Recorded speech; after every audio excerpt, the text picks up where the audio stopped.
ഏട്ടത്തി ഇപ്പോഴും എന്നെ സംശയത്തിന്റെ കണ്ണിലൂടെ കാണുന്നു. നിങ്ങളുടെ എല്ലാവരുടെയും നന്മ മാത്രമായിരുന്നു എന്റെ ലക്ഷ്യം. പക്ഷേ എവിടെയോ ഒരു പാളിച്ച വന്നു. ആ പാളിച്ച എനിക്ക് പരിഹരിക്കാവുന്നതേ ഉള്ളൂ.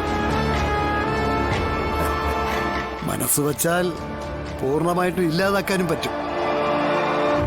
അയോധ്യ വിട്ടിറങ്ങുന്ന രാമനെ കണ്ടുകൊണ്ട് ലക്ഷ്മണന് കയ്യും കെട്ടി മാറി നിൽക്കാൻ പറ്റുമോ? എങ്കിലും ഉപേന്ദ്ര, നിനക്ക് 100 പുണ്യം കിട്ടും. എനിക്ക് എന്തിനാ ഏട്ടത്തി പുണ്യം? ജീവിച്ചിരിക്കുമ്പോ കിട്ടുന്നത് എന്തും ഉപേന്ദ്രൻ ആഗ്രഹിക്കും. അത് കിട്ടാനായി ശ്രമിക്കുകയും ചെയ്യും. എനിക്ക് പുണ്യം വേണ്ട. എനിക്ക് വേണ്ടതെന്താന്ന് വെച്ചാ ഉപേന്ദ്ര, തുറന്നു പറയാലോ, വർഷങ്ങളായി ഉള്ളിൽ താലോലിച്ചു കൊണ്ട് നടക്കുന്ന മോഹ എന്നെങ്കിലും ഒരിക്കൽ സാധിക്കാമെന്ന് കരുതി. രാഘവേട്ടനെ കളഞ്ഞ് നീ എന്റെ കൂടെ ജീവിക്കണം.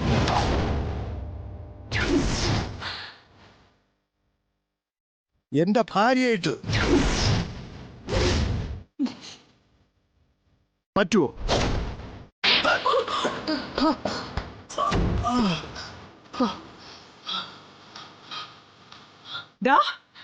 നീ ലക്ഷ്മണനാണെന്ന് പറഞ്ഞല്ലോ. നിന്റെ ചേട്ടൻ രാമനും. ഏത് കഥയിലാടാ ലക്ഷ്മണൻ സീതാദേവി ആഗ്രഹിച്ചത്? സീതാദേവി ലക്ഷ്മണനെ അമ്മയായിരുന്നടാ, അമ്മ. അമ്മ എന്ന വാക്കുപോലും നിന്നെ പോലുള്ളവർക്ക് ഉച്ചരിക്കാൻ അർഹതയില്ലാത്തതാ. കാരണം അതിനൊരു പവിത്രതയുണ്ട്. നിന്നെ പോലെ അമ്മയും പെങ്ങളെയും തിരിച്ചറിയാത്തവർക്ക് അതൊന്നും പറഞ്ഞ മനസ്സിലാവില്ല. നിന്റെ ഒരു സഹായം എനിക്ക് വേണ്ട. ഇനി നീ എന്റെ പിന്നാലെ വന്ന് ഞങ്ങളെ സഹായിക്കാന്ന് പറഞ്ഞാലും എനിക്കത് വേണ്ട.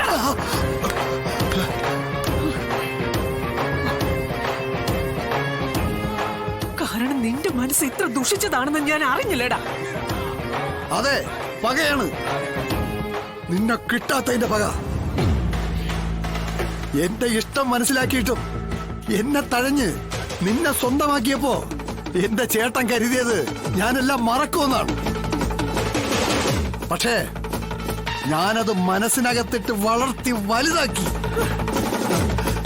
ഊതിക്കാച്ചിയ പൊന്നുപോലെ മിനുക്കിയെടുത്തു. ഇതുപോലെ തിരിച്ചടിക്കാൻ. അപ്പൊ നീ പക വീട്ടാൻ തന്നെ വന്നതല്ലേ? പിന്നെ എന്ത് കരുതി? നിന്നോടും നിന്റെ ഭർത്താവിനോടുമുള്ള ഇഷ്ടക്കൂടുതൽ കൊണ്ട് സ്നേഹപ്പുഴ ഒഴുക്കാനെന്നോ?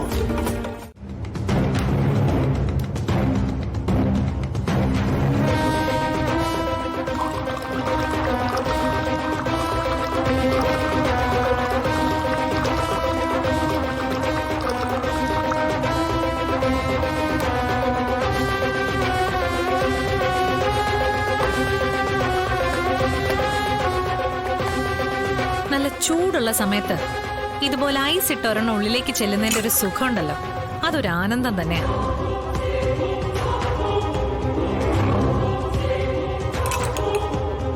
നിന്റെ തലയിലിപ്പോ മൊത്തം ചൂട് കയറിയിരിക്കല്ലേ? ഇത് കൂടി ചെന്ന് തണുക്കട്ടെ. പിടിച്ചോ.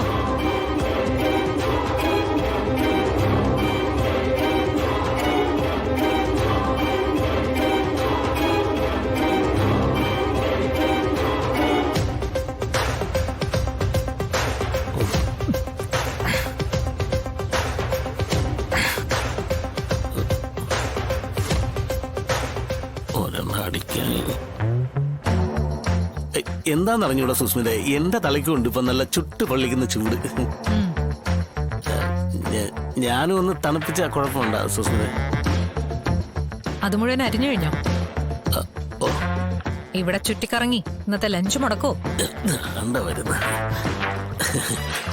അല്ല, അവിടെയും ഭയങ്കര ചൂടല്ലേ. ഇതിന്ന് പറഞ്ഞാൽ അങ്ങോട്ട് അടിച്ചു കഴിഞ്ഞാൽ പിന്നെ സാമ്പാറിന്റെ കഷ്ണമൊക്കെ എടുത്ത് വെച്ച് അങ്ങനെ അറിയാൻ പറ്റുമല്ലോ. അതാണ്. അല്ലെങ്കിൽ ചിലപ്പോ സാമ്പാർ അവിയലായി പോകും സുസ്മിത. അതെ, എനിക്ക് പുറത്തു പോകാനുള്ളതാ. സാമ്പാറോ അവിയലോ എന്താ പെട്ടെന്ന് റെഡിയാക്ക്.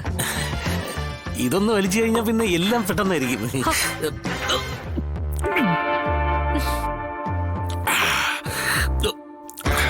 ഇനി ജ്യൂസ് റെഡി ആയിട്ട് ഡൈനിങ് ടേബിളിലോട്ട് വന്നോ, എല്ലാം ഞാൻ ശരിയായി തരാം.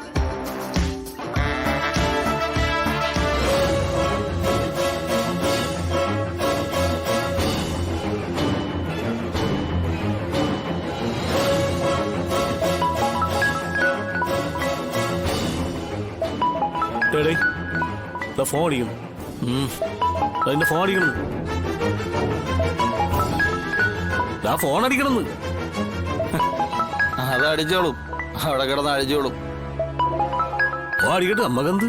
ഞാൻ അങ്ങോട്ട് ചെന്ന് അരിയാ, അല്ലെങ്കിലേ സൂസു എന്നെ അടിക്കും.